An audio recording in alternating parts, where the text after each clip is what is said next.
Hello everyone, what's up guys. हामी चाहिँ अब हिजो अस्तिको चाहिँ रेगुलर अब ड्युटी जाँदैछौँ। हाम्रो दाजु हुनुहुन्छ निखिल दाजु। Hello, good morning. अनि म छु। हामी दाजुभाइ भनेको महजोडी छौँ होइन। यस्तै छ, ड्युटी जाने आउने। अब घाम हुँदा गयो ड्युटी, अब घाम अस्ताएपछि रात परेपछि आउनुपर्ने हुन्छ रुममा। आँखा पनि चिम्सी भए भर्खरै उठेर यसो फ्रेस भएर दौड्या।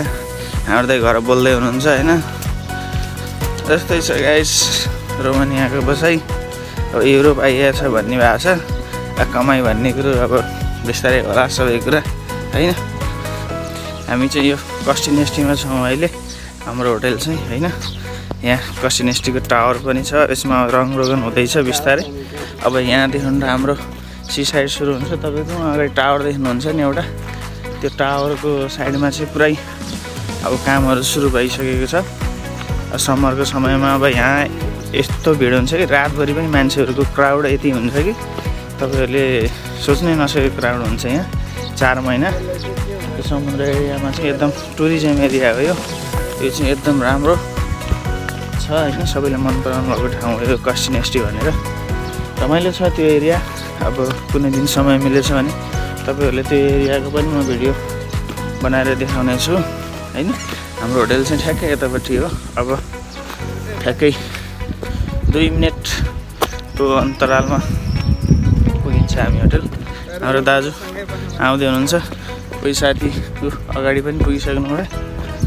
यस्तै छ यहाँ। पहिला 2-3 महिना अगाडि चाहिँ लगभग सबै बन्द सुनसान जस्तो थियो भने अब चाहिँ समर सुरु भयो, यहाँ गर्मी सुरु भएसँगै यहाँ रमाइलोदेखि लिएर तपाईँको हरेक पसलहरू स्टलहरू खुलिसकेका छन्। यहाँ पनि सबै सफा। अब नयाँ निर्माणका कामहरू भइसकेका छन्। यो पनि हामी आउने समयमा बन्द थियो, यो पनि सुरुवात भइसक्यो। यहाँ चाहिँ देख्न सक्नुहुन्छ ढुङ्गाहरू। यी ढुङ्गाहरू अब यही समुद्रमा समरको समयमा चलाउनको लागि तयारी गरिएको ढुङ्गाहरू हुन्। ठिकै छ, रमाइलो छ। चिसो छ मौसम बिहान र बेलुका चाहिँ। अब दिउँसो चाहिँ गर्मी बढाएको छ हल्का। हाम्रो साथीहरू अलि चाँडै आएर यहाँ समुद्रको हावा चिसो हावामा फ्रेस भएर बसिरहनु छ। ओ ध्रुव, के छ बाबु, ठिक छ? हाम्रो ठुल्दै पनि हुनुहुन्छ होइन। यस्तै छ। यता हाम्रो पछाडि रोमानियन साथीहरू कता हिँड्नु भएको छ एउटा ड्रेस लगाएर होइन। क्रिकेट चलिरहेछ। यस्तै छ रोमानियाको बसाइ। अब युरोप आइएछ भन्ने भएको छ होइन। अब प्रगति कहिले गर्न सकिने हो। अब टाउको माथि ऋण बोकेर हिँड्ने मान्छे यस्तै छ, बिस्तारै होला। के गर्नु। हाम्रो होटल चाहिँ अब यहाँबाट सुरु हुन्छ है गाइस। यहाँबाट भित्र चाहिँ हाम्रो होटल हो। देख्न सक्नुहुन्छ सर लाग्यो उता पछाडि, यहाँबाट सुरु हुन्छ हाम्रो होटल। अब म होटलमा इन भएँ है। एक केटाहरूले हाम्रो नेपाली सङ्ग बजाइराखेका छन् एउटा साथीहरूले है। हाम्रो साथीहरू हिरो ह्यान्डसम भएर हाम्रो ध्रुव, हाम्रो निखिल दाई रमाइलो छ। मेरो न्यू हेयर स्टाइल। मेरो भाइको कपाल यस्तो दामी कपाल छ नि यार। ल हामी होटल प्रवेश गरेको। म चाहिँ ड्युटी जोइन भइसकेको अवस्था। दाइले चाहिँ सामानहरू भर्दै हुनुहुन्छ हाम्रो ठुलो दाइले। यस्तो छ किचन।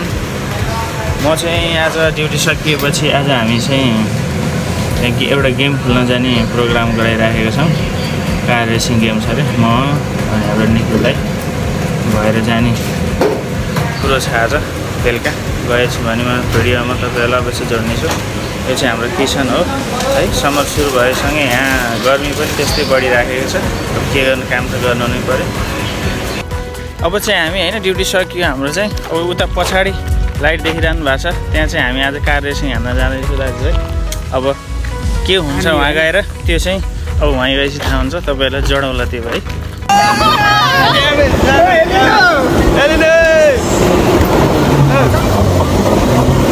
इन्जोय हुँदैछ। अलि स्लो गर्नु न, स्लो। हेलो दाजुभाइ, हाम्रो पछाडि हाम्रो दाइ। हाम्रो दाजुभाइ चाहिँ यस्तो कार हान्दैछ आज होइन। निकोले यताले हान्दियो। यता अगाडि आज फर्स्ट टाइम होइन जाँदैछ निकोलेते लाइक द्याट हान्दियो निकोलेते इन्जोय हुँदैछ भर्खरै ड्युटी सकेर हामी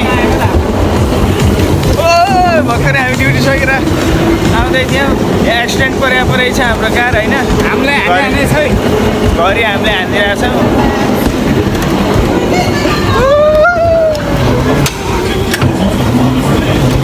घरि हामीले हानिदिरहेछौँ केटीहरूले हामीलाई हानिरहेको हान्दियो केटीहरूले हामीलाई हान्यो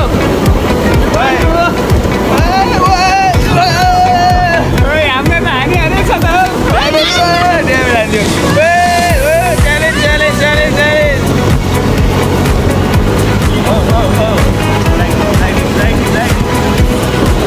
इन्जोय भइरहेको स्टिङै देखेन त हाम्रो गाडीको कसले हान्यो हाम्रो पछाडिबाट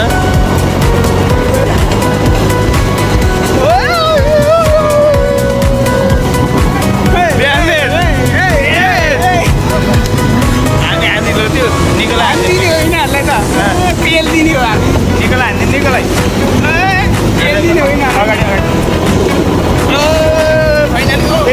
मार्यो आज खाएको सब निकालिदिनु दाजुभाइ हाम्रो दाजुभाइ यहाँ गाडी चलाउँदैछौँ हाम्रो निखिललाई हाम्रो गाडी सामानलाई हाम्रो चाहिँ निखिलले त